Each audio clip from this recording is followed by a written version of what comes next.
aking mga kabata. Jose Rizal.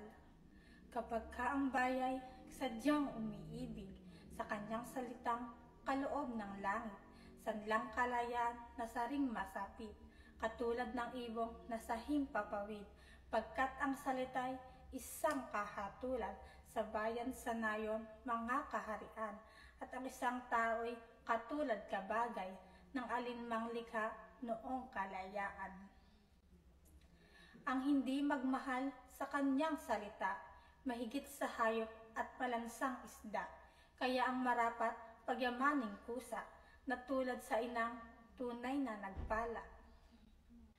Ang wikang Tagalog tulad din sa Latin, sa Ingles, Kastila at salitang Anghel, sapagkat ang poong maalam tumingin, ang siyang naggawan, nagbigay sa atin.